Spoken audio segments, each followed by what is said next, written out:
En el principio, Dios creó. Pero, ¿y si te dijera que este no fue el verdadero comienzo? ¿Y si el misterio más profundo de todas las Escrituras ha estado oculto a simple vista, escrito en las sombras de versículos familiares y susurrado en antiguas profecías que estuvieron selladas hasta este mismo momento? Incluso los profetas lo vislumbraron. Grandes monstruos sacudieron los cimientos de la tierra mucho antes de que la gente viviera en ella, como los vio Job. Un antiguo Edén, un paraíso en el cielo donde un querubín ungido una vez caminó sobre piedras de fuego, le fue mostrado a Ezequiel en una visión. Isaías escribió sobre una guerra entre galaxias que ocurrió antes de la historia humana. En una visión, Juan vio al gran dragón caer del cielo, con un tercio de las estrellas siendo barridas de sus lugares en el cielo por su cola. Estas no son solo metáforas, son recuerdos, ecos divinos de un mundo que fue. Mucha gente conoce las palabras «en el principio» y «hágase la luz», pero entre ellas se esconde una epopeya que narra una era de gloria inimaginable, terrible rebelión y juicio divino. Era una época en la que los templos de luz eran dirigidos por seres hermosos y la tierra pertenecía a un rey diferente. Mientras vivían, el primer pecado se concibió, no en un jardín terrenal, sino en la sala del trono de Dios. Había más que un simple vistazo al pasado en lo que vieron los profetas. Vieron un patrón. No es que la serpiente del Edén hiciera lo que hizo por casualidad. Estaba siguiendo cuidadosamente un plan de rebelión que había sido escrito mucho antes de que el aliento de vida entrara en la arcilla de Adán. Tú también siempre has sido parte de este viejo plan que aún se lleva a cabo. Hay grietas en los sellos de este misterio. La historia ahora se está contando.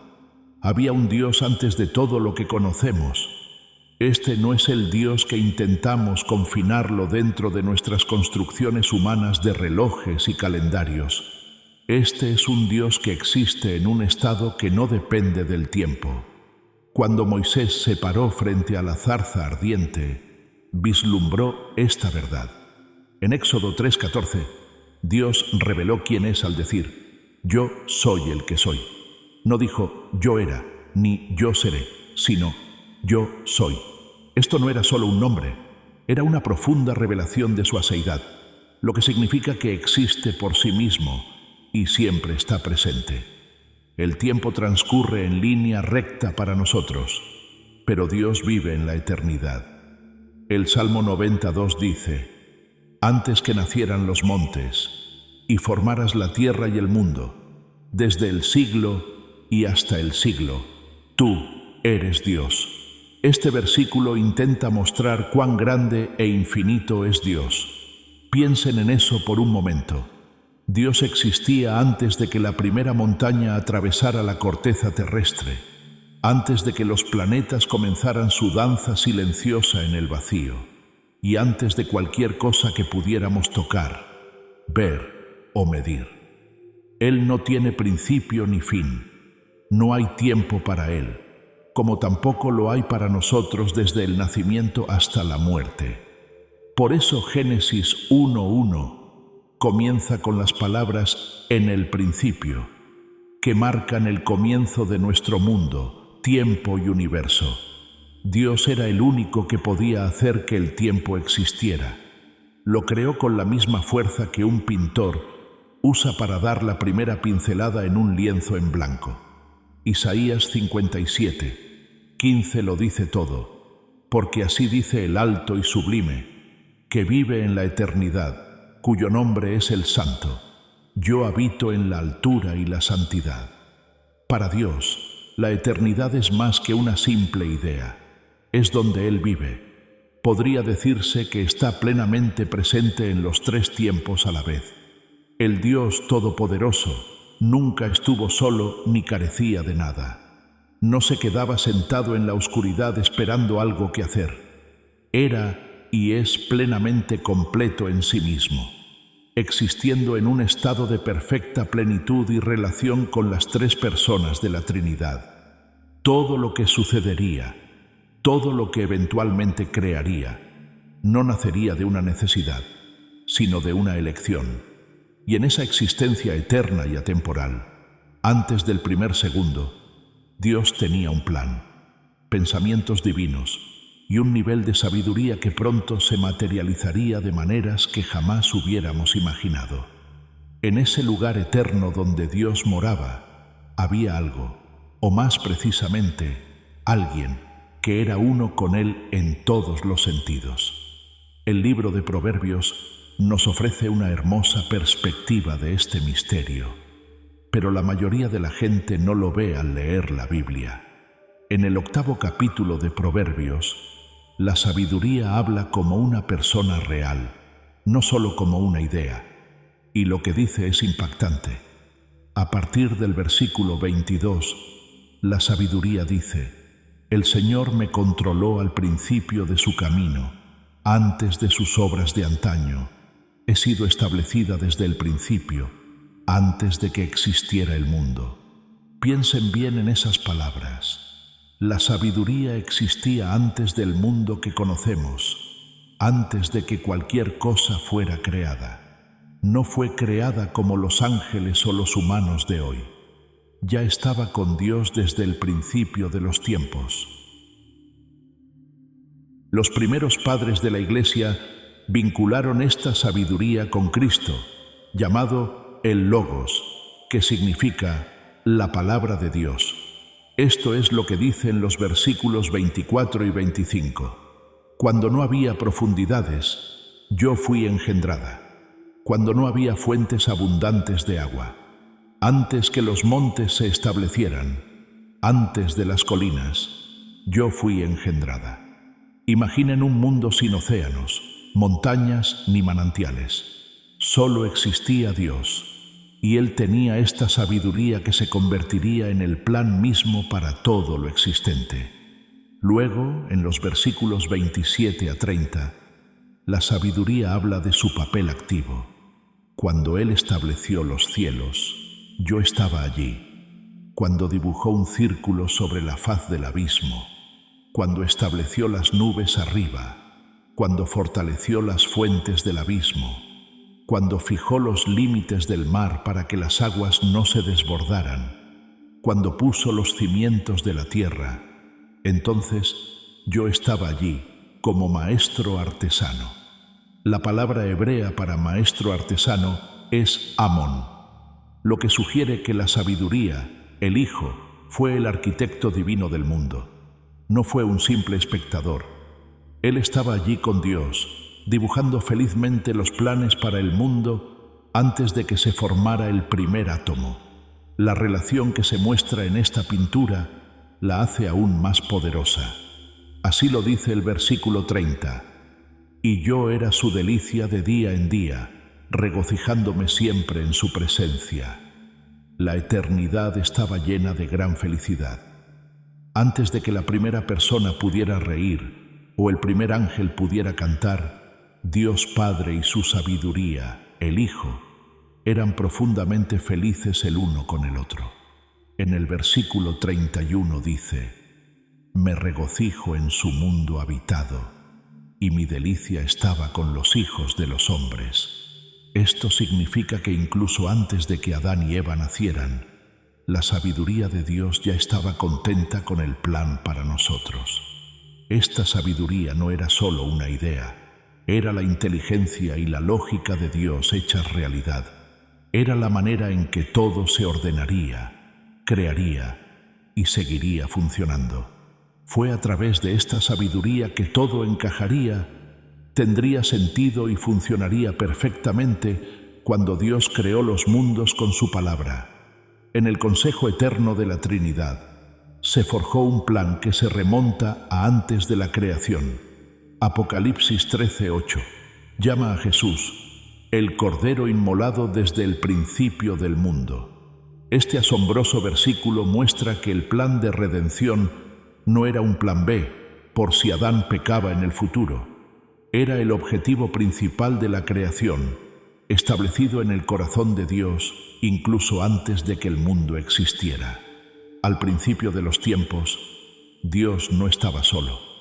En algún momento de ese espacio infinito, decidió crear a otros seres que compartirían su vida con Él. Estos eran seres con espíritu, poder e inteligencia profunda. Allí había ángeles y otros seres celestiales. Fueron creados mucho antes que nuestro mundo. Historias bíblicas como la de Job lo dejan muy claro. Cuando Dios finalmente le habla a Job desde el torbellino, le hace preguntas que revelan profundas verdades sobre el universo. En Job 38:4, Dios pregunta: ¿Dónde estabas cuando yo fundaba la tierra? Dime, si entiendes. ¿Quién la midió? Seguro que lo sabes. ¿O quién extendió sobre ella cordel? ¿Sobre qué se afirmaron sus cimientos? ¿O quién puso su piedra angular? Luego, en el versículo 7, Dios nos da la asombrosa revelación. Cuando alababan todas las estrellas del alba y todos los hijos de Dios gritaban de alegría. Reflexiona un momento sobre lo que esto significa. En el preciso instante en que Dios echó los cimientos de la tierra y colocó la piedra angular, otros seres estaban allí para presenciar este asombroso acontecimiento. Los ángeles, llamados hijos de Dios, un término usado en todo el Antiguo Testamento, gritaron de alegría, y las estrellas de la mañana cantaron. Ya habían sido creadas, ya estaban allí, y ya podían asombrarse, adorar y celebrar el poder de su Creador. No cabe duda de que el reino angelical existía antes de Génesis 1:1, antes de que se escribiera. En el principio, creó Dios los cielos y la tierra. La creación de nuestro universo fue un espectáculo divino, y los ángeles estuvieron allí para presenciarlo. A medida que los mundos cobraban existencia, vitorearon con fuerza. Nehemías 9:6 dice: «Solo tú eres el Señor, tú hiciste los cielos de los cielos con todo su ejército, la tierra y todo lo que hay en ella, los mares y todo lo que hay en ellos, y tú los guardas a todos. El ejército del cielo te adora». Observe el orden. Primero se hizo el cielo y sus ejércitos, luego la tierra y todo lo que hay en ella. Estos numerosos ángeles conforman el ejército celestial. Vivieron en el mundo espiritual antes de la creación del mundo físico. Había un pensamiento detrás de estas máquinas. Fueron creados con una inteligencia asombrosa, personalidades únicas y una profunda capacidad para tomar decisiones.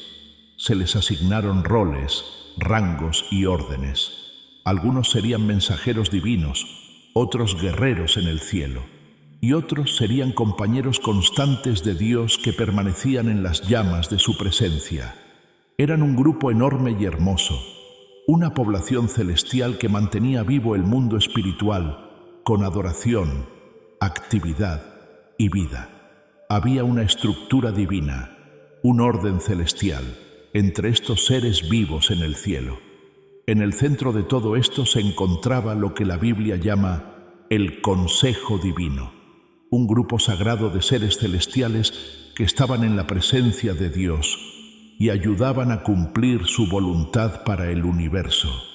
La gente no se inventa estas cosas. La Biblia habla de ello directamente, aunque muchos lectores modernos pasan por alto este detalle.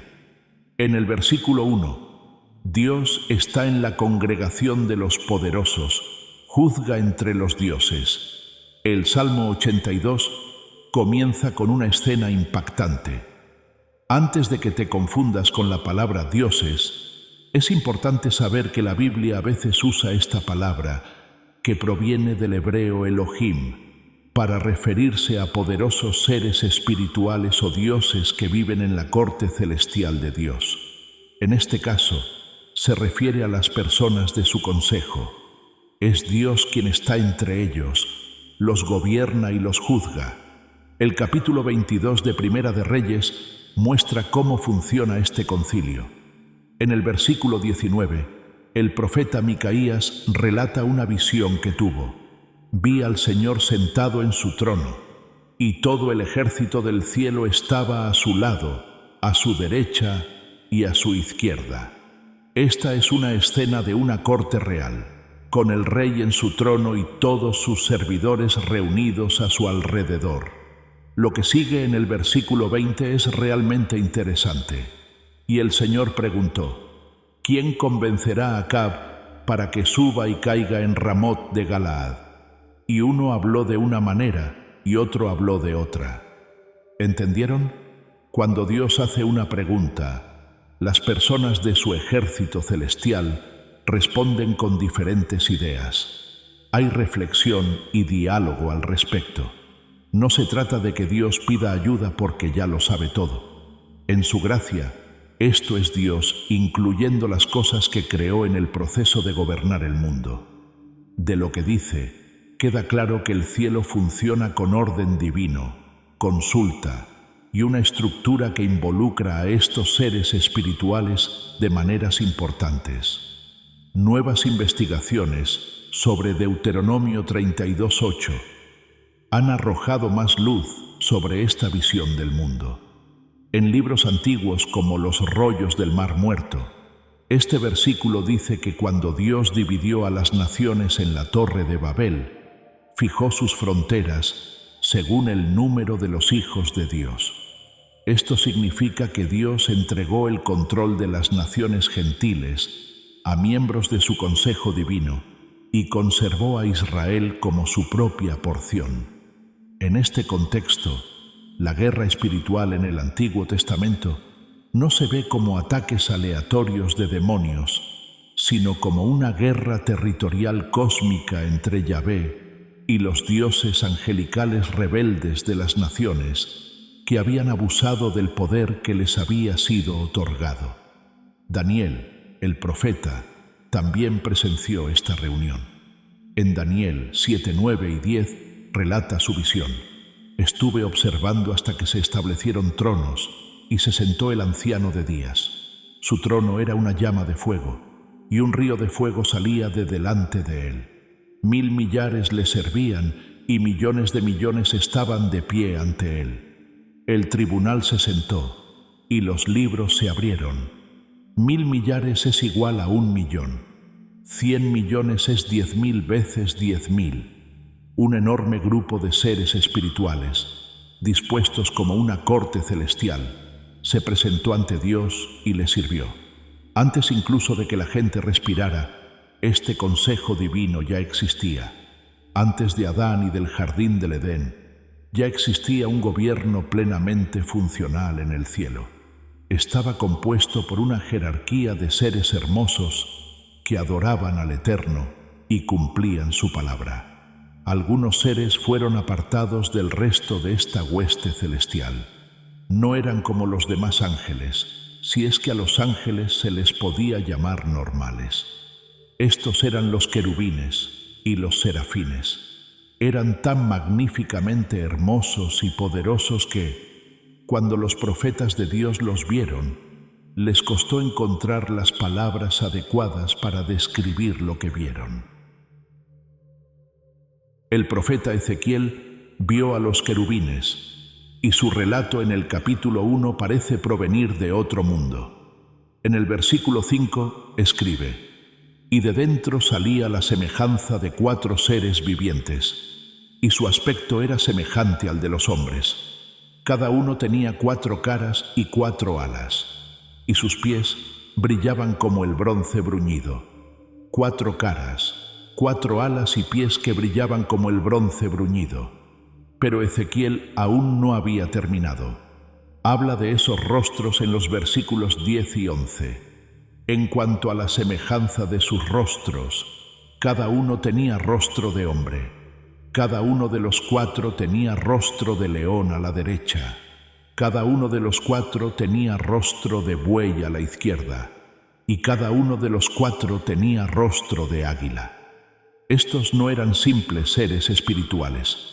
Eran complejos y poderosos, representando lo mejor de diferentes partes de la creación.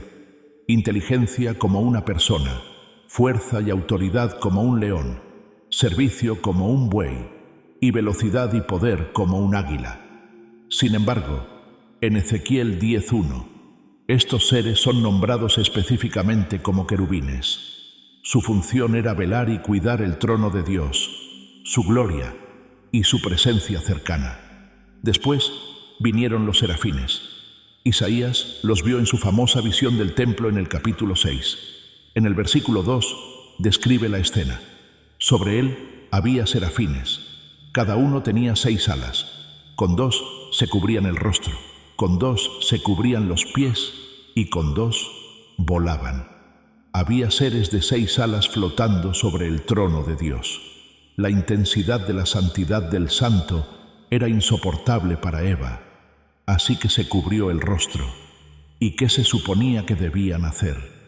En el versículo 3 dice: y el uno al otro clamaba: Santo, santo, santo es el Señor de los ejércitos, llena está toda la tierra de su gloria. Pasaron toda su vida adorando y hablando de la santidad de Dios. No se trataba solo de enfatizar la palabra santo, que se decía 3 veces, como haríamos cuando queremos repetir una palabra 3 veces. En el pensamiento hebreo, una triple repetición significaba el nivel más alto o superlativo. Dios no era solo santo, Él era más santo que cualquier otro. Mientras hablaban, los serafines no cesaban. También en el versículo 4 dice: y los quiciales de la puerta temblaron con la voz del que clamaba, y la casa se llenó de humo. Cuando estos seres adoraron, el mundo respondió. Se estremeció desde los cimientos, y la casa se llenó del humo de la gloria de Dios. No fue una adoración silenciosa y solemne como podríamos imaginar. Esta fue una declaración cósmica que sacudió la realidad sobre quién es Dios. Estos querubines y serafines existían antes de que la tierra fuera creada de nuevo, mucho antes de que la humanidad fuera creada. En el reino eterno, hacían cosas que apenas podemos comprender y protegían secretos que solo hemos visto en las visiones de profetas que estaban tan enfermos que apenas podían soportarlo. El ser más importante entre los querubines y todo el grupo de ángeles era uno solo. Su nombre era Lucifer, que significa portador de luz o estrella de la mañana, y ocupaba una posición completamente única entre todos los seres creados. El profeta Ezequiel recibió un mensaje de Dios sobre él, pero estaba oculto en una lamentación por el rey humano de Tiro. Esta es una forma común en que los profetas usan a un gobernante terrenal para representar una realidad espiritual más profunda. En Ezequiel capítulo 28, versículo 12, Dios dice: Hijo de hombre, levántate y llora por el rey de Tiro. Dile: así dice el Señor Dios, tú eras el sello de la perfección, lleno de sabiduría y acabado de hermosura. Así es, el sello de la perfección. Reflexiona un momento en esa frase. Este era el punto de referencia, la medida de la excelencia creada y la cima de lo que un ser creado podía ser en toda la vasta creación de Dios, entre todos los gloriosos seres angelicales. Según el versículo 13, en Edén, el huerto de Dios, estabas. De toda piedra preciosa era tu vestidura: sardio, topacio, diamante, berilo, ónice, jaspe, zafiro, turquesa, esmeralda y oro. La obra de tus panderos y flautas estuvo lista para ti el día de tu creación. Es importante destacar que él estaba en Edén, el huerto de Dios. Este no era el Edén terrenal donde Adán caminaría más tarde. Era un Edén celestial de antes.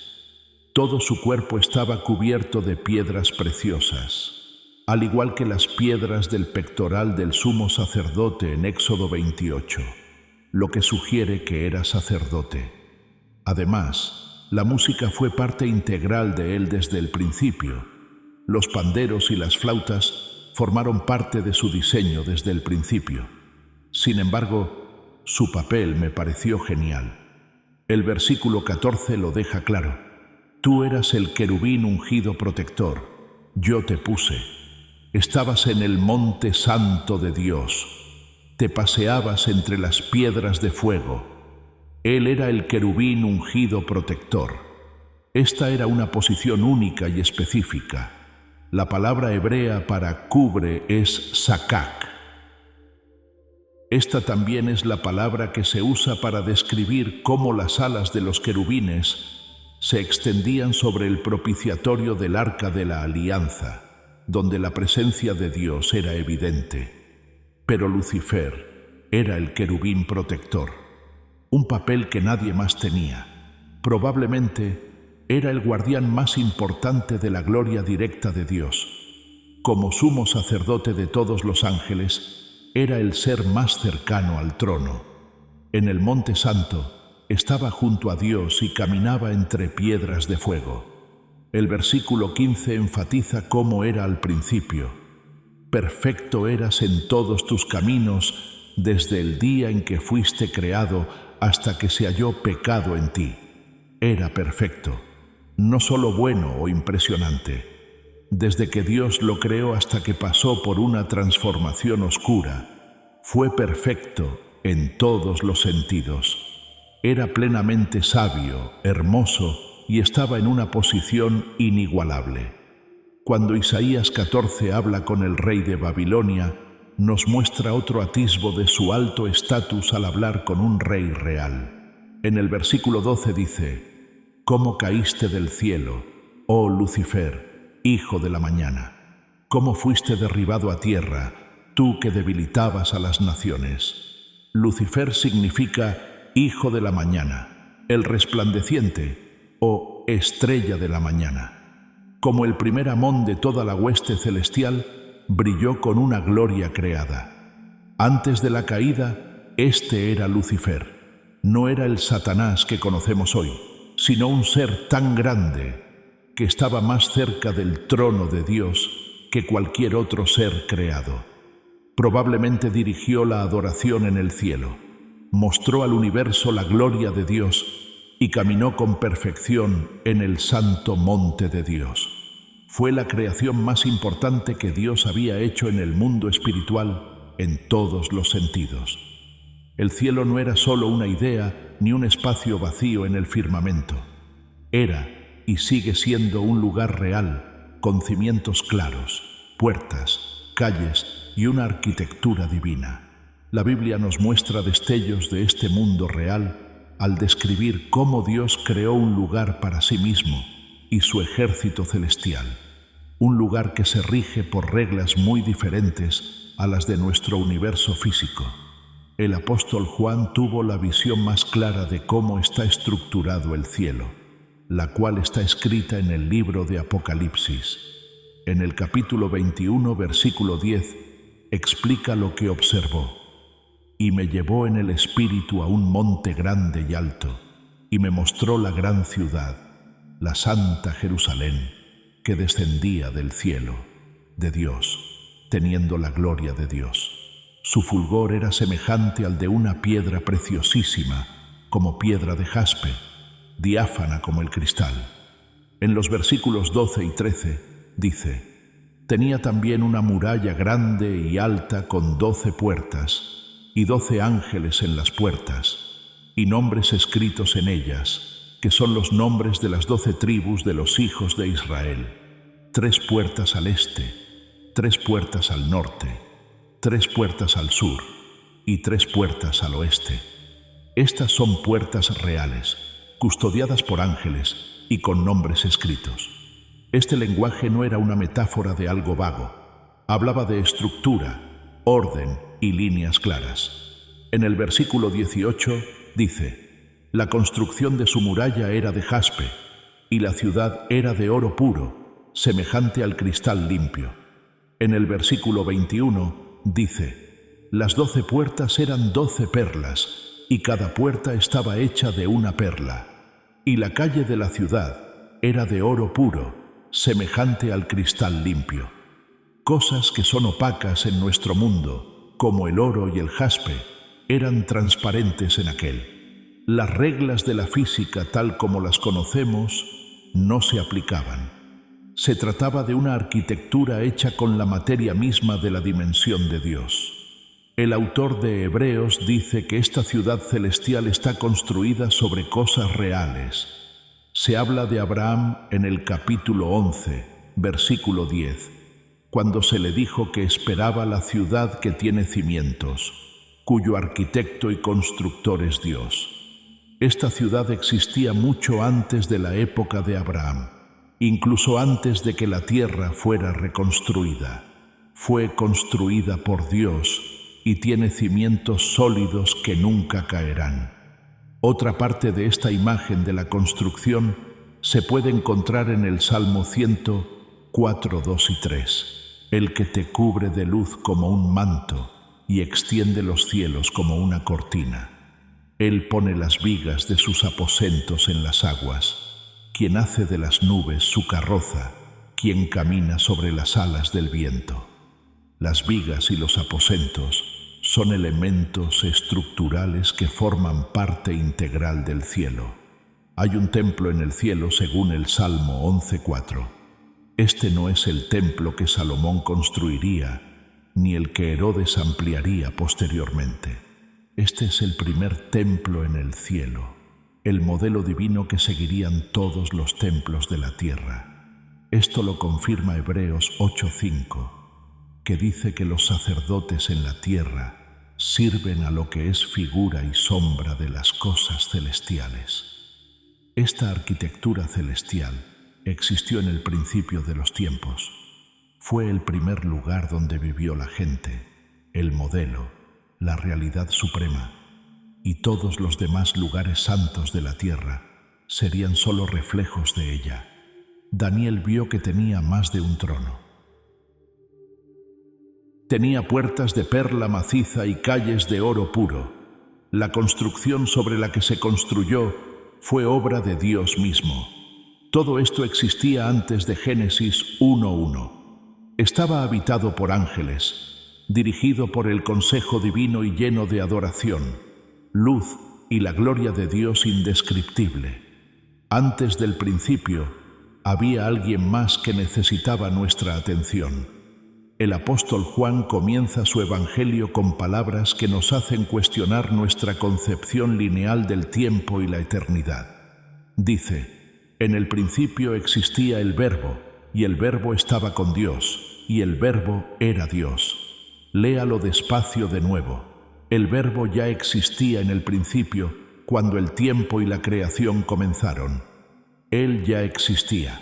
Juan usa la palabra griega logos, que tiene muchos significados diferentes. Se refiere a la razón divina, la lógica y la forma más importante en que Dios habla a su creación.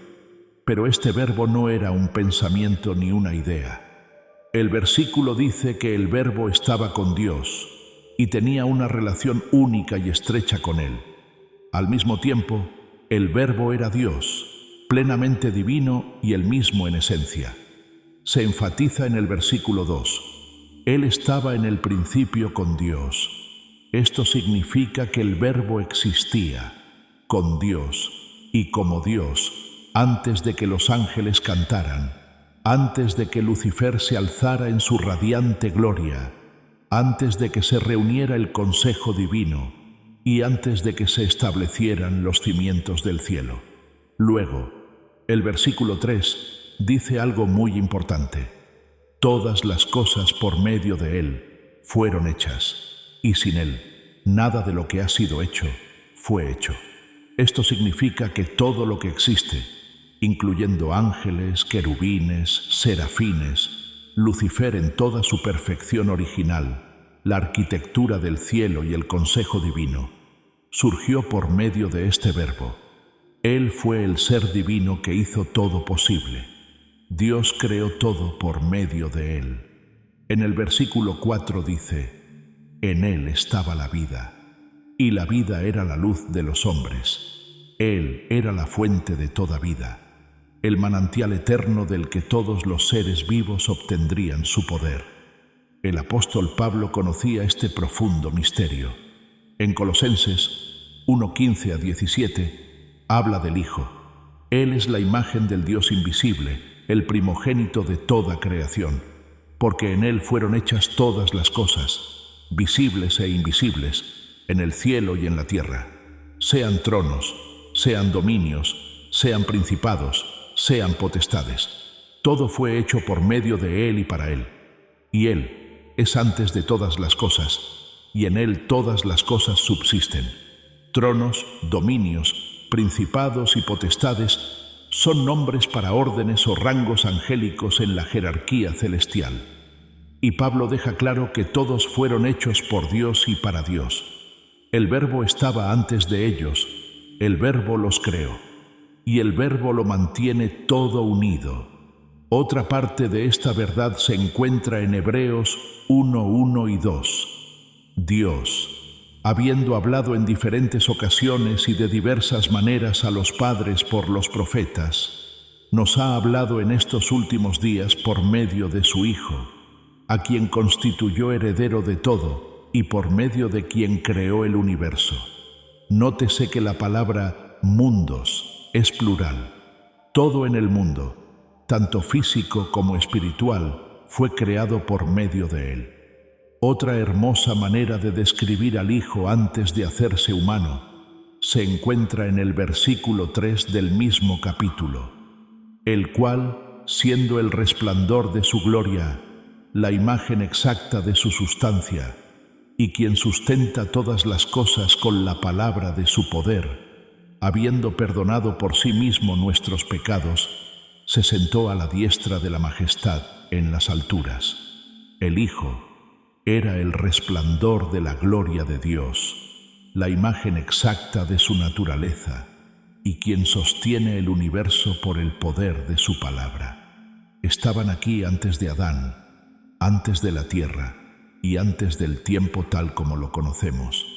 Este era el Verbo, o Logos, era la segunda persona de la Santísima Trinidad, y estaba destinado a hacerse carne y vivir entre nosotros un día.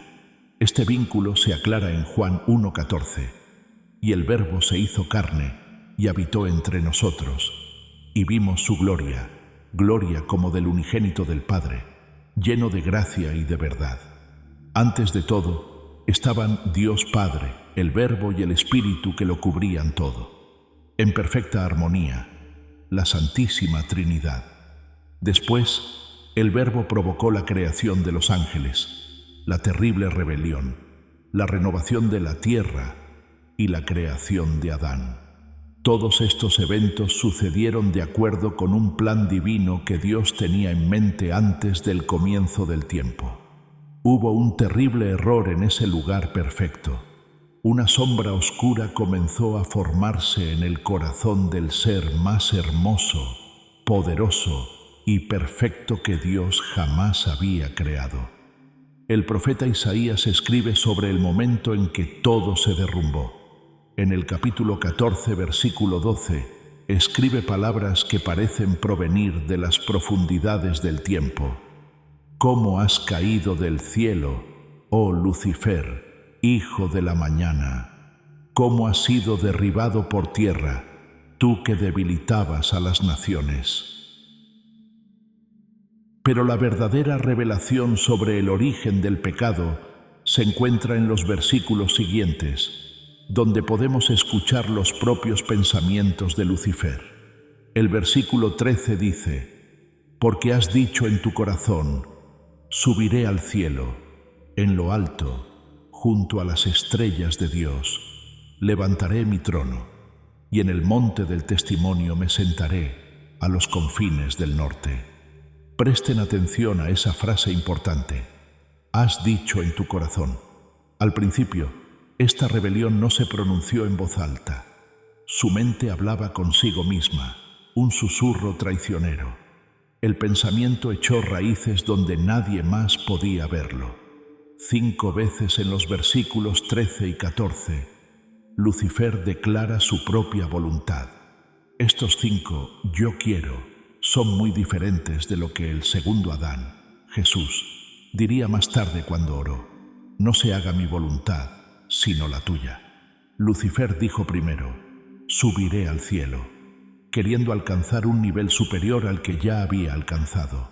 Segundo, dijo: encima de las estrellas de Dios levantaré mi trono, lo que significa que quería ser superior a todos los demás ángeles. Tercero, me sentaré en el monte de la congregación, lo cual es un intento de tomar el lugar de Dios como líder. En la antigua religión semítica, los confines del norte, o Zafón, se consideraban la dirección sagrada donde vivía Dios. Lucifer no solo pedía un aumento, intentaba apoderarse del lugar donde Dios tenía el control absoluto. En cuarto lugar dijo: subiré sobre las nubes. Y en quinto lugar, en el versículo 14, dijo: seré como el Altísimo. Este fue el colmo de su orgullo. Allí estaba, el primer pecado en la historia del mundo. No fue lujuria, asesinato ni robo. Fue orgullo, la necesidad de estar al mismo nivel que Dios. Tras observar su impresionante belleza, profunda sabiduría y alta posición, Lucifer decidió que merecía más. Contempló la gloria que Dios le había dado y empezó a pensar que era suya, que provenía de su interior, en lugar de ser un reflejo de Dios. Desde otra perspectiva, Ezequiel vio el mismo terrible suceso. En el capítulo 28, versículo 17, Dios habla de la razón por la que la gente cayó. Se enalteció tu corazón a causa de tu hermosura, corrompiste tu sabiduría a causa de tu esplendor. Como sugiere la frase se enalteció, su corazón estaba lleno de orgullo. Ser hermoso lo hizo enamorarse de sí mismo en lugar de alabar a aquel que lo hizo hermoso. Su sabiduría, destinada a ayudar a Dios, se manchó cuando empezó a usarla para alcanzar sus propios objetivos egoístas. Este es el misterio del pecado. Puede ocurrir por sí solo en una persona perfecta, en un entorno perfecto, sin ninguna tentación externa. Por ello, demuestra que el libre albedrío siempre conlleva el riesgo del orgullo. Lo triste es que Lucifer ya tenía todo lo que un ser creado podría tener. Sin embargo, pensó que no era suficiente. Quería cosas que solo Dios podía tener: ser completamente poderoso, vivir por sí mismo y ser adorado en lugar de adorar a otros. Lucifer no albergaba esta rebelión en su interior. Por naturaleza, el orgullo nunca vive solo. Una vez que la semilla de la autoimportancia echó raíces en su corazón, comenzó a propagarse como un virus por las cortes celestiales, extendiéndose a otros con sus venenosas ramas. Se transformó en la persona que más tarde le daría su nuevo nombre: Satanás, el acusador, el enemigo y el padre de todas las mentiras. Dijo su primera gran mentira, tan convincente y bien pensada que rompió la perfecta unidad del cielo mismo. Podemos hacernos una idea aterradora de la magnitud de su mentira en el libro de Apocalipsis. En el capítulo 12, versículo 4, hay una visión del gran dragón. Su cola arrastró la tercera parte de las estrellas del cielo y las arrojó sobre la tierra. La palabra estrellas se usa a menudo para referirse a los ángeles en la Biblia. 3/4 partes de ellos, no un pequeño grupo rebelde marginal, ni un pequeño grupo de ángeles furiosos. 1/3 de todos los ángeles del cielo decidieron unirse a Lucifer en su abierta rebelión. Piensa un momento en esa cifra. Si la visión de Daniel del Consejo Divino estaba compuesta por millones y millones de ángeles, entonces Lucifer logró que una gran cantidad de seres rechazaran a su Creador. Estos seguidores no eran estúpidos ni ingenuos, eran espirituales, inteligentes y fuertes, y habían visto la gloria de Dios con sus propios ojos. Habían servido en su presencia, así que sabían lo bueno y poderoso que era. Aún así, las mentiras de Lucifer fueron lo suficientemente convincentes como para hacerles cambiar de opinión. ¿Qué crees que pudo haber dicho? ¿Qué razones podrían dar los seres que estaban frente al trono de Dios para traicionarlo? Esta astuta artimaña que luego usaría contra Eva en el jardín es la respuesta. Cuestionó la bondad de Dios, cambió la verdad perfecta de Dios, hizo un gran trabajo al mostrar que la libertad significaba independencia y la sumisión, esclavitud. Quizás les susurró que Dios les impedía dar lo mejor de sí mismos y alcanzar su máximo potencial. Quizás los representó como un tirano todopoderoso que quería adoración, pero no daba nada a cambio. Podría haber explotado su autoestima diciéndoles que ellos también merecían más honor, poder y alabanza por su grandeza. No importaba lo que dijera. Una gran cantidad de ángeles se conectaron con él. No fue un levantamiento espontáneo. Fue una campaña planificada para difundir información falsa. Lucifer usó los dones que Dios le había dado, su profunda sabiduría, su carisma magnético y su posición de gran poder, para formar una coalición contra aquel que lo creó. Entre los ángeles se movió silenciosamente, sembrando dudas, planteando preguntas y creando ira donde nunca antes la había habido. Los ángeles que le prestaron atención eligieron hacerlo, no en el sentido de que les mintieran sobre cosas que no podían verificar. Vieron a Dios, sabían lo fuerte que era, habían sentido su presencia. Pero Lucifer les dijo que lo que vieron no era toda la verdad y que podrían encontrar algo mejor si eran lo suficientemente valientes como para alcanzarlo. Les contó una historia de libertad que en realidad era una forma de ser destruidos para siempre. Pronto, la rebelión susurrada se convirtió en una lucha abierta. El cielo solo había conocido paz y adoración, pero de repente estalló en una violencia inimaginable. El siguiente evento está escrito en el libro de Apocalipsis 12:7. Y se desató una guerra en el cielo. Miguel y sus ángeles lucharon contra el dragón, y el dragón y sus ángeles lucharon. No se trataba de un debate sobre religión, ni de una protesta pacífica. Era una guerra. La palabra griega usada aquí, polemos, significa batalla con armas, o guerra en su forma más completa y violenta. Ahora era evidente que dos ángeles que antes trabajaban juntos, ahora eran enemigos mortales. Más adelante en el mismo capítulo, el dragón recibió el nombre de Satanás. Lideró a su ejército caído contra quienes aún creían en Dios. Miguel se convirtió en el líder del pueblo de Dios que lo ama. Su nombre es un grito de guerra que pregunta: ¿quién es el Dios Altísimo? Es una respuesta directa al orgulloso deseo de Lucifer de estar a la par con Dios. Lucifer dijo: seré como Dios. Pero el nombre de Miguel decía: nadie. El arcángel Miguel, también mencionado en Daniel y Judas, lideró a los ángeles que no querían unirse a la rebelión. Hubo un vencedor rápido y claro en el versículo 8, pero no prevalecieron, ni se halló ya lugar para ellos en el cielo. Los rebeldes perdieron. Aunque eran muchos y Lucifer era muy inteligente y fuerte, y aunque un tercio de las huestes celestiales trabajaron juntas, aún así no pudieron vencer. No tenían ningún poder contra Dios y quienes lo apoyaban. Ni siquiera estuvo cerca de una guerra. Durante todo ese tiempo, el trono de Dios nunca estuvo realmente en peligro. Nunca hubo un momento en que el resultado fuera muy incierto. Pero esto me hace preguntarme por qué hubo una guerra en primer lugar. Si Dios es todopoderoso, ¿por qué no dijo nada para detener la rebelión de inmediato?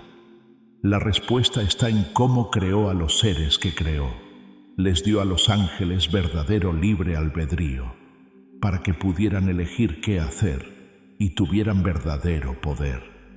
Era importante dejar que esas decisiones se desarrollaran para que tuvieran algún significado. De una vez por todas, la guerra demostró que desobedecer a Dios solo terminará en una derrota completa e inevitable. El campo de batalla debió ser algo inimaginable. Seres espirituales con inmensos poderes luchan en una dimensión incomprensible. La Biblia nos muestra brevemente la fuerza de los ángeles. 2 Reyes 19:35 dice que, en una sola noche, un solo ángel mató a 185.000 soldados asirios. Imaginemos ahora a millones de estos seres luchando entre sí. Su batalla debió ser tan encarnizada que estremeció el cielo. Pero el trono de Dios se mantuvo a salvo. El anciano de días no se movió. Aunque la guerra continuaba, todos sabían lo que ocurriría. Si bien Miguel y sus ángeles vencieron a los rebeldes, no fue porque fueran más fuertes por naturaleza. Los vencieron porque lucharon por la verdad absoluta, por aquel que no puede ser derrotado ni cuestionado y cuyo poder perdurará para siempre. Una terrible caída marcó el final de la guerra. A los rebeldes derrotados se les dijo en Apocalipsis 12:9: y fue lanzado fuera el gran dragón, la serpiente antigua que se llama Diablo y Satanás, el cual engaña al mundo entero.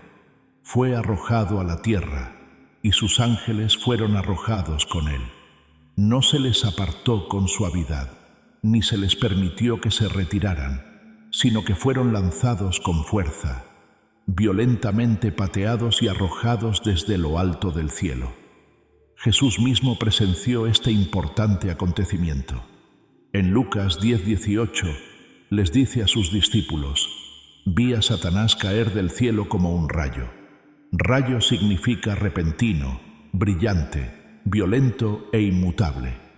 En una fracción de segundo, Lucifer pasó de estar en la cima del cielo a ser arrojado con toda la fuerza del juicio divino. No hubo solo un cambio de ubicación, hubo un cambio total de estatus. En Isaías 14:12 dice: ¿cómo has caído del cielo, oh Lucifer, hijo de la mañana? ¿Cómo has sido derribado a tierra? La palabra hebrea para derribado es la misma que se usa para derribar un gran árbol. Lucifer no se retiró. En cambio, fue arrancado de su posición por la violencia divina. En el versículo 15 del mismo capítulo dice: sin embargo, serás derribado al Seol, a lo más profundo del abismo. Esto significa que pasará de lo más alto a lo más bajo, de estar junto a Dios a ser arrojado al abismo, de estar en la cima del trono de gloria a ser arrojado a la tierra. El cambio fue completo, definitivo y total. Pero, ¿dónde cayeron realmente? Es importante señalar que el Apocalipsis dice que fueron arrojados a la tierra. No fueron arrojados al último lago de fuego de inmediato. Fueron arrojados a la tierra, a nuestro reino, que es el mundo físico que Dios estaba preparando para la gente. Satanás y sus ángeles fueron encerrados en una esfera mucho menor que su gloria original, pero aún no era su prisión final.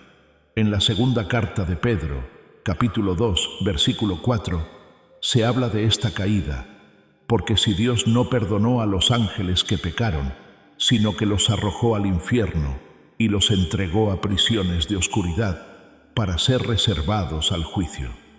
La palabra griega traducida como infierno aquí es tártaro, que se refiere a un lugar específico donde algunos de los ángeles caídos fueron retenidos hasta su juicio final. El acto de arrojarlos tuvo más de una consecuencia. Primero, alejó a los rebeldes de la presencia de Dios. Segundo, enseñó a todos los ángeles restantes una triste y permanente lección sobre lo que sucede cuando uno se rebela. En tercer lugar, preparó el escenario para la siguiente parte del gran plan de Dios: la creación de las personas y la feroz oposición de Satanás hacia ellas. Los ángeles que decidieron seguir a Satanás no regresaron de la caída siendo los mismos. Transformaron terriblemente durante la rebelión, la guerra y especialmente tras ser expulsados violentamente del cielo. Lo que estaban destinados a ser se convirtió en versiones retorcidas y malvadas de sí mismos. Si bien estos ángeles caídos, ahora llamados demonios, conservaron su poder sobrenatural, perdieron toda su pureza.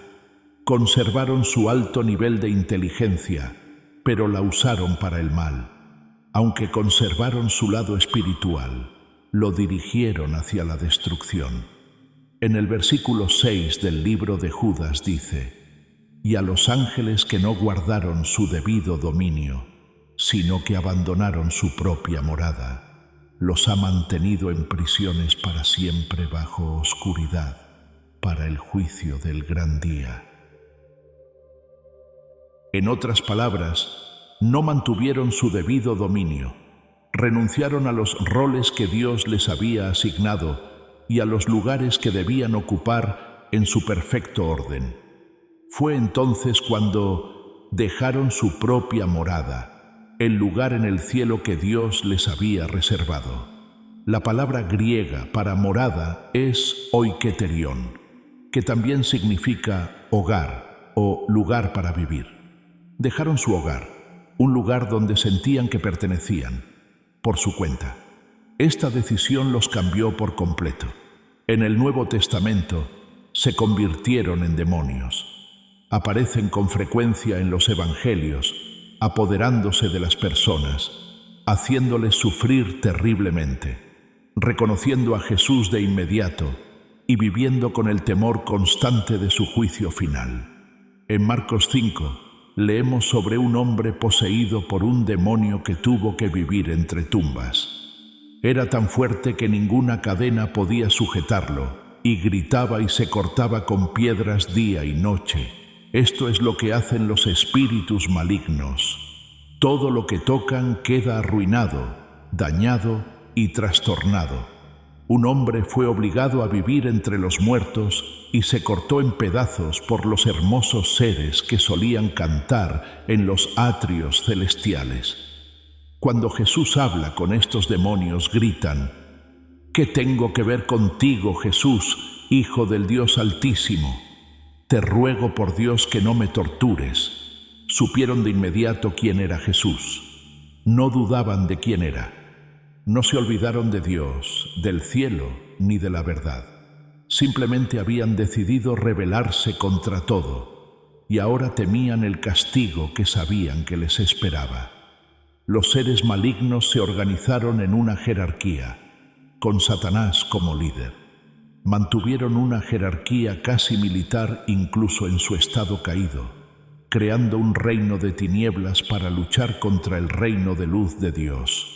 Efesios 6:12 revela su estructura, pero no todos los ángeles caídos corrieron la misma suerte inmediatamente después de ser arrojados. La Biblia habla de un grupo que fue encarcelado de inmediato y severamente, mientras que muchos otros quedaron libres para obrar en la tierra como demonios. Personas como ellos se describen en detalle en la segunda carta de Pedro, capítulo 2, versículo 4. Porque si Dios no perdonó a los ángeles que pecaron, sino que arrojándolos al infierno, Tártaro, los entregó a prisiones de oscuridad para ser reservados al juicio, cadenas de oscuridad, no cadenas de metal, sino ataduras espirituales que no pueden romper y que los mantienen en un lugar de completa oscuridad, alejados de la luz y la libertad. En el versículo 6, Judas dice lo mismo, afirmando que estos ángeles en particular están mantenidos en cadenas eternas bajo oscuridad. ¿Por qué algunas personas fueron encerradas de inmediato, mientras que otras tenían libertad para vagar? Los textos nos ayudan a entenderlo. Estos ángeles no guardaron su debido dominio y abandonaron su morada de una manera muy extraña, lo que significó que debían ser encerrados de inmediato. Hicieron algo que ni siquiera los otros ángeles caídos habían hecho. Probablemente, Génesis 6:1-2 nos da la respuesta. Y sucedió que los hijos de Dios vieron a las hijas de los hombres y las encontraron hermosas, así que tomaron esposas de entre todas las que escogieron.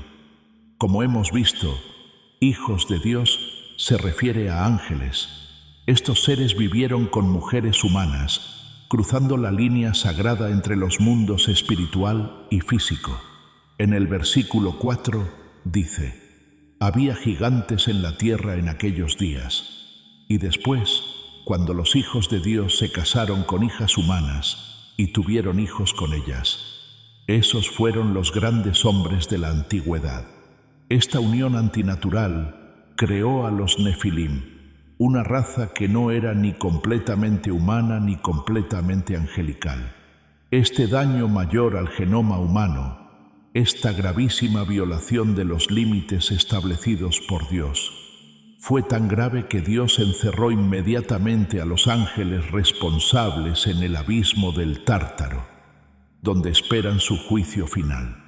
El ser que antes se conocía como Lucifer, hijo de la mañana, tenía nuevos nombres, cada uno de los cuales reflejaba su naturaleza transformada y malvada. El nombre Satanás se usa mucho en la Biblia y simplemente significa enemigo.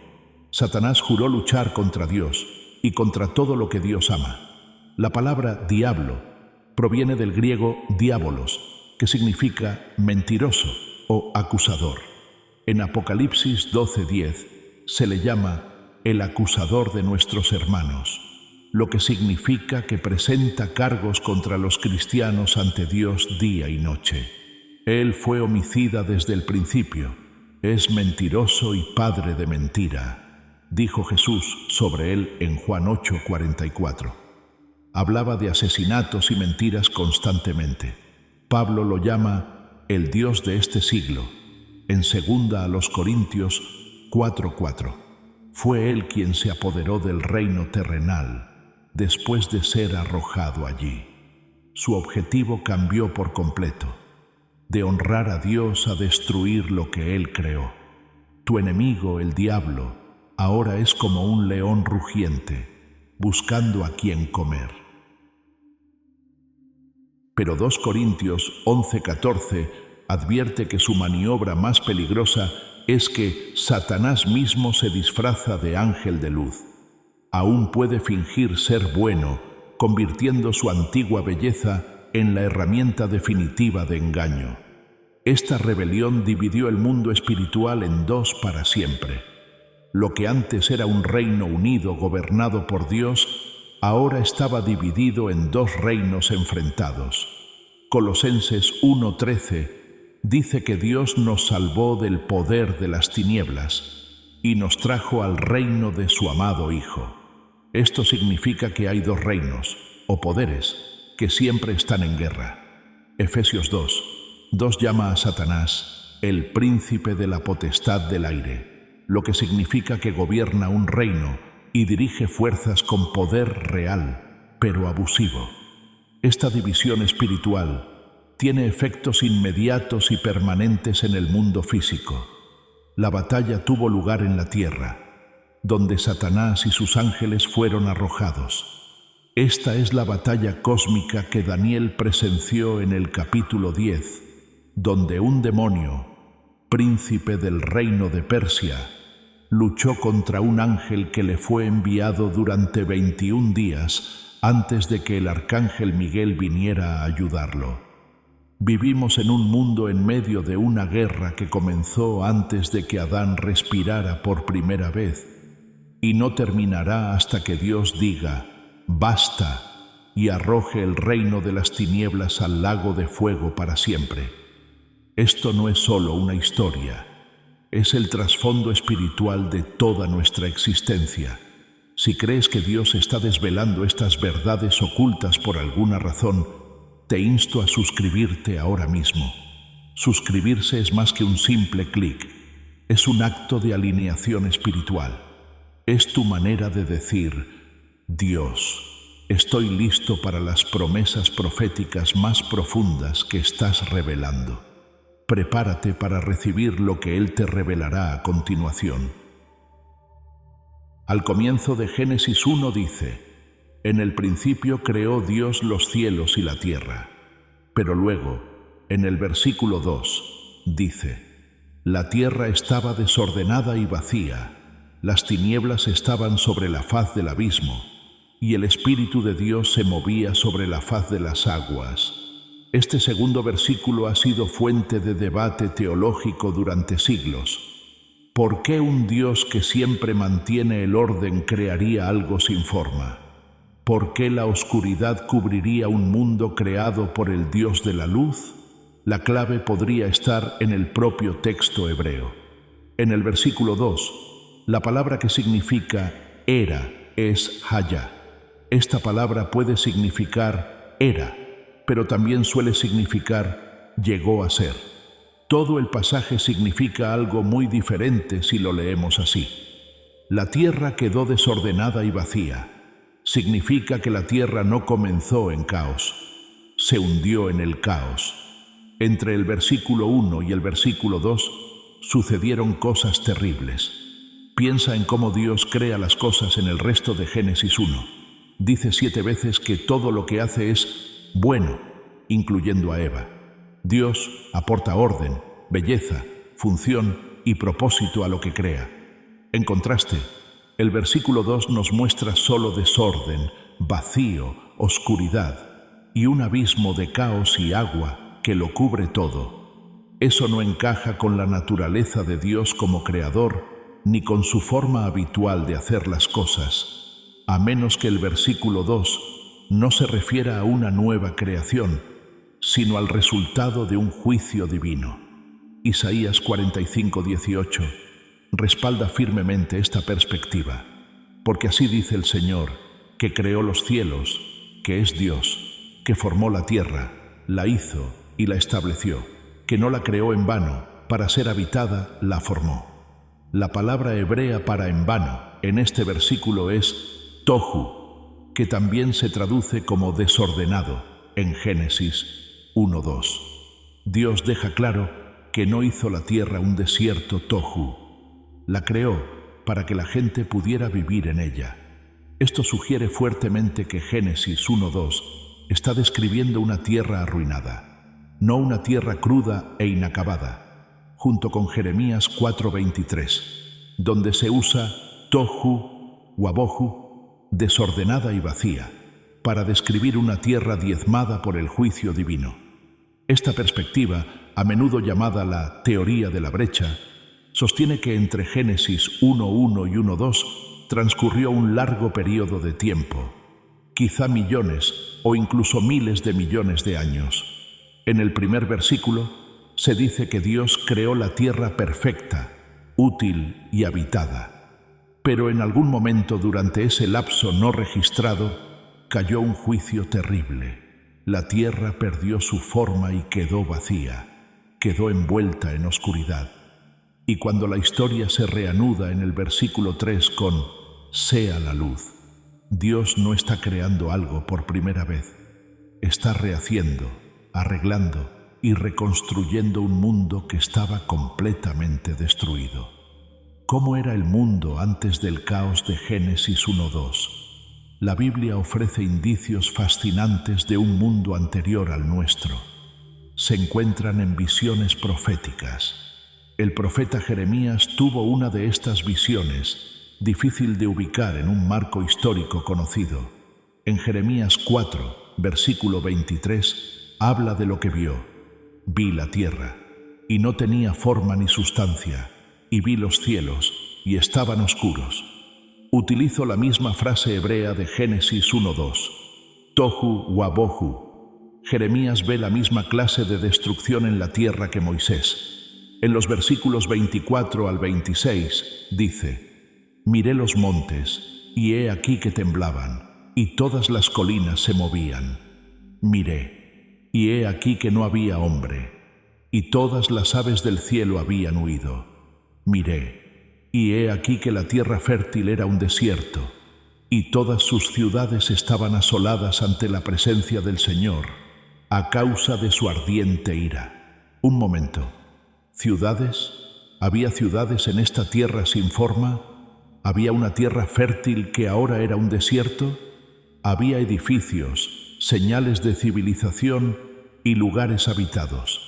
Jeremías no puede estar hablando del diluvio de Noé porque dice, no había hombre. Esta visión parece un retroceso a un desastre ocurrido antes de Adán. Aún así, la furia feroz del Señor destruyó ciudades, arrasó tierras fértiles y arrasó con todo un paisaje. Esto sugiere firmemente que la tierra alguna vez estuvo habitada y tenía estructuras y orden. Sin embargo, fue destruida de forma terrible, dejándola como el vacío sin forma descrito en Génesis 1:2. En sus escritos, los salmistas también hablan de este conflicto entre los cielos. Animales como Leviatán, la serpiente marina, y Rahab, el dragón, se muestran no solo como mascotas, sino también como representaciones del caos cósmico que yace bajo el agua. En el Salmo 74:14, el quebrantamiento de las cabezas del Leviatán es una referencia poética a Dios domando las aguas salvajes del pasado, lo que representa su victoria sobre la rebelión espiritual de ese tiempo. Cuando Jeremías vio las ciudades destruidas, se preguntó, ¿quién las construyó? Debió haber gente viviendo en la primera tierra si existían edificios y una civilización antes del fin del mundo, como se menciona en Génesis 1:2. Si bien la Biblia no dice exactamente qué eran, sí nos da una pista de su existencia. En cuanto Dios creó a Lucifer, el querubín ungido, le dio poder. Los ángeles espirituales no necesitan ciudades ni tierras cultivables, pero Lucifer sí habría necesitado súbditos o seres que vivieran en el mundo que gobernaba si su dominio hubiera incluido la tierra antes de su caída. Personas como nosotros no habrían vivido allí, porque 1 Corintios 15:45 dice, el primer hombre, Adán, se convirtió en un ser viviente. Adán fue la primera persona de nuestra especie, pero eso no significa que otros tipos de seres no pudieran haber vivido en la tierra antes de Adán. Alguien tuvo que haber construido las ciudades destruidas que Jeremías vio. Si la gente vivía en la primera tierra y Lucifer gobernaba sobre un área física, entonces tiene sentido que cuando él cayó, también lo hizo su pueblo, y cuando llegó el juicio, murieron con el mundo que conocían. Esa primera tierra fue destruida por un terrible suceso. La tierra que solía estar llena de cultivos se convirtió en un desierto. Las ciudades se desmoronaron. La oscuridad lo cubrió todo y el agua inundó el mundo entero. Fue un juicio divino, no un desastre natural. Jeremías lo dejó claro. Estas cosas sucedieron en presencia del Señor, en el ardor de su ira. Es lógico que este juicio ocurriera justo después de la rebelión de Lucifer. Cuando Dios arrojó a Satanás y a sus ángeles a la tierra, el lugar que habían arruinado se convirtió en el objeto de su ira. El mundo que Lucifer había gobernado se convirtió en su prisión al ser destruido y convertido en el vacío sin forma de Génesis 1:2. 2 Pedro 3 habla de un mundo destruido por el agua de una manera que no se parece al diluvio de Noé. Por esta razón, prefieren olvidar que los cielos existían en el pasado y la tierra estaba sobre tierra firme y agua. Por la palabra de Dios, el mundo que existía en ese momento murió porque fue inundado. La mayoría de la gente piensa que se refiere al diluvio de Noé, pero Pedro distingue entre el mundo de entonces y los cielos y la tierra actuales, en el versículo 7. Parece que habla de dos mundos diferentes, uno que murió hace mucho tiempo y el que vivimos ahora, que espera un juicio de fuego en el futuro. No había manera de salvar ese primer mundo. Todos los edificios se derrumbaron. Todo lo que tenía vida murió. El mundo vivo se convirtió en un páramo salado y muerto. Así como Dios inundó la tierra en tiempos de Noé porque la gente era mala, parece que inundó la primera tierra porque los ángeles eran rebeldes. Como siempre, el pecado lleva al juicio, el juicio lleva a la purificación, y la purificación da lugar a una nueva creación. Según la palabra hebrea, rachav, el espíritu que se cierne sobre el agua, es como una madre ave que cuida a sus polluelos. Esto demuestra que el Espíritu Santo protege la semilla de una nueva creación en la tumba acuosa de la antigua, preparándose para traer vida de la muerte, que es exactamente lo que ocurrió en la resurrección. Es más probable que este mundo anterior a Adán y Eva albergara criaturas antiguas como las del libro de Job.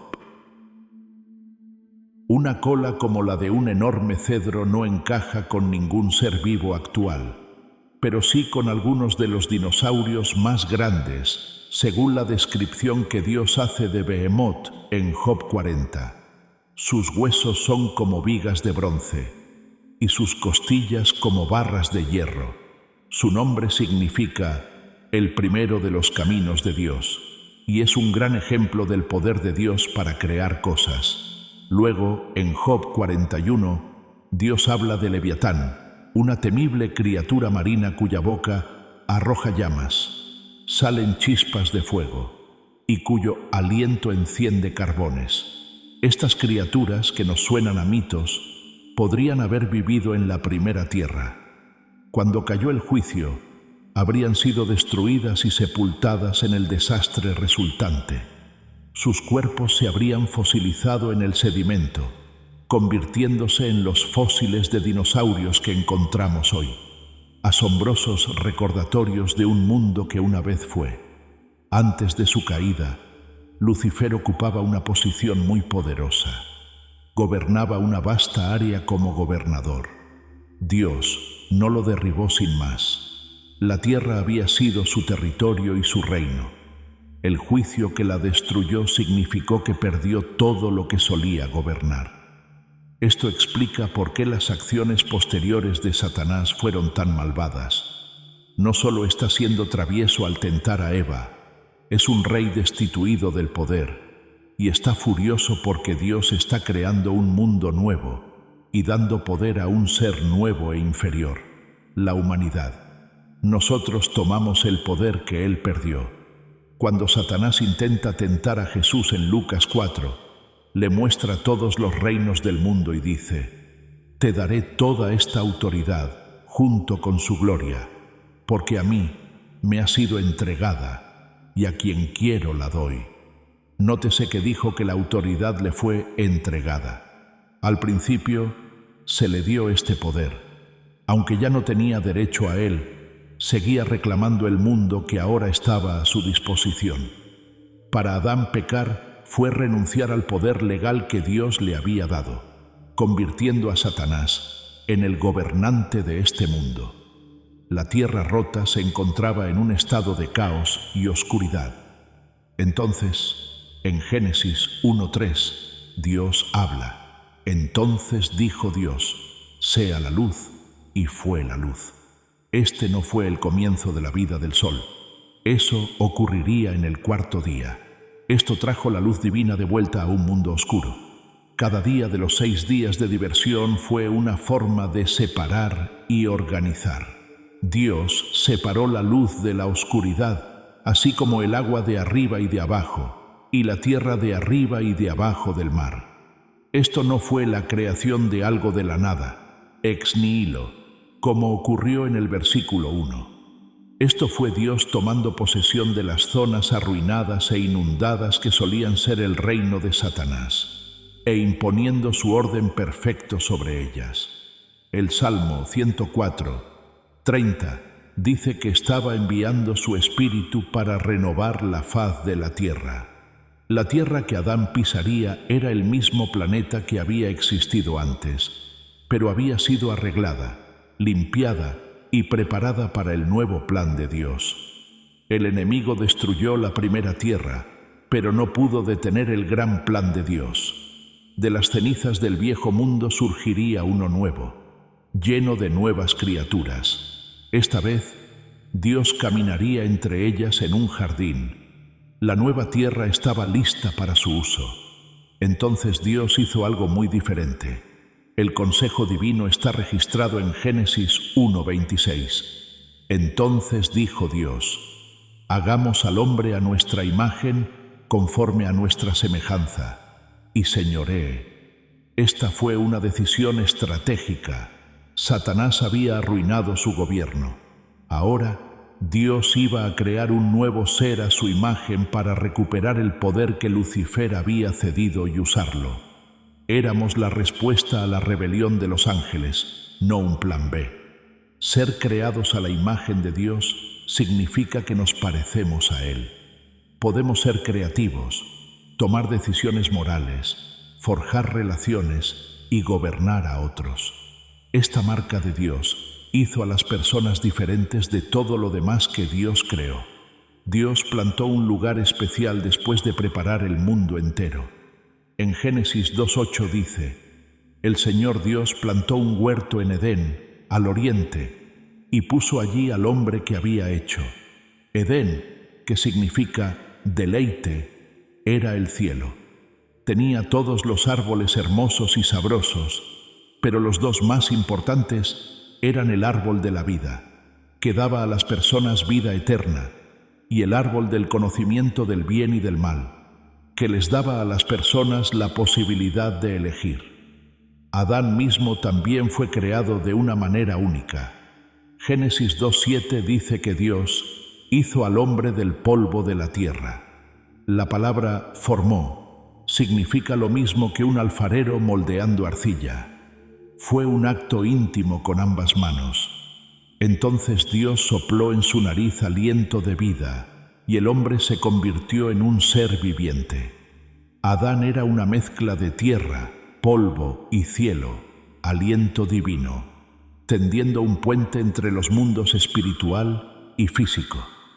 Entonces Dios les dio a las personas su misión o propósito. Génesis 1:28 dice que les dijo que tuvieran hijos, llenaran la tierra, la gobernaran y fueran fructíferos.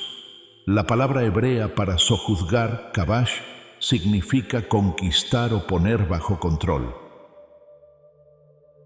Esto significa que hay resistencia. A Adán no solo se le dijo que fuera un jardinero, también se le dijo que fuera un rey guerrero y que recuperara el territorio enemigo, que era un planeta que Satanás había estado gobernando y que expandiera el Edén hasta cubrir toda la tierra.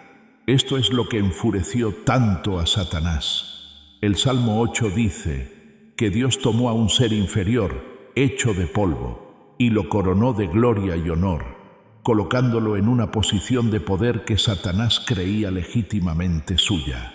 Si esta revelación de tu propósito divino, ser un reflejo de Dios, creado para proteger la tierra y mostrar su poder donde antes reinaba el enemigo, ha despertado algo profundo en ti, dilo en voz alta ahora mismo.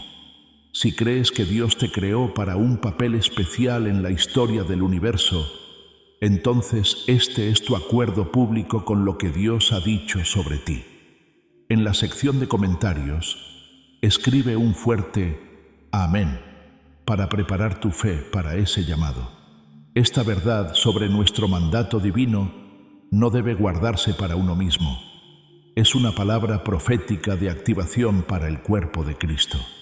Al compartir, no solo envías un video, liberas una unción de propósito y avance en tu red. Al compartir esta revelación, activas esa misma unción en tu propia vida y te conviertes en un conducto para ese avance hacia todos aquellos con quienes estás conectado. Sé quien comparte el llamado al dominio. Adán y Eva tenían verdadero libre albedrío, aunque Dios podría haberlos creado como robots.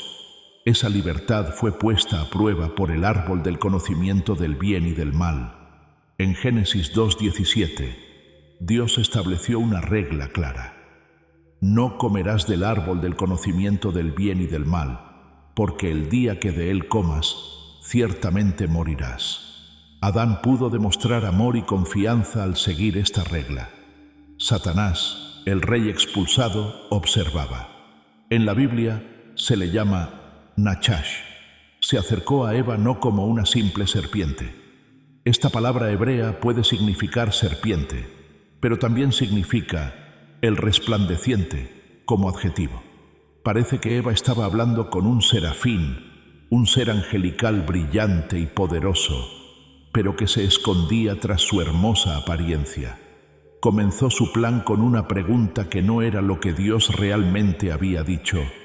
Con que Dios os ha dicho, no comáis de todo árbol del huerto. Hizo que la bondadosa oferta de Dios pareciera una regla estricta. Luego dijo algo que contradecía directamente lo que Dios había dicho. No moriréis. Llamó a Dios mentiroso. Lo último que hizo fue atacar las intenciones de Dios. Porque Dios sabe que el día que comáis de él, se os abrirán los ojos y seréis como Dios. Esta era la misma mentira que lo metió en problemas en primer lugar, la promesa de ser como Dios. Pero esta vez se la contó a la gente. Es fácil ver los símbolos. El primer Adán intentó resistir la tentación en un hermoso huerto, pero fracasó. Jesús, el segundo Adán, se enfrentaría al tentador en un desierto, que se asemejaría a la desolación del juicio de la brecha.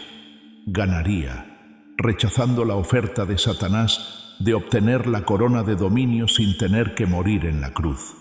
El huerto era un lugar triste donde el viejo plan de Satanás volvía a funcionar. Antes de continuar, quiero que reflexionen un momento sobre la batalla espiritual de la que acabamos de hablar. Si se mantienen fieles a la verdad de Dios y no creen en las viejas mentiras del enemigo que aún se usan en el mundo hoy, quiero que digan algo. Para demostrar que creen en la palabra de Dios, no en la serpiente, escriban amén en los comentarios ahora mismo. Esta verdad oculta puede haberte abierto los ojos a lo que existía antes de Adán. Si es así, no dejes que este poderoso conocimiento te abandone. Haz clic en ese botón para suscribirte ahora mismo.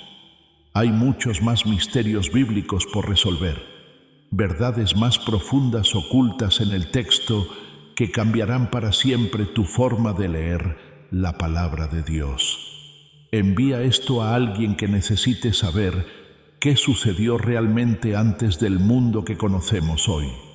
Cuéntanos qué te impactó más del mundo anterior a Adán en los comentarios.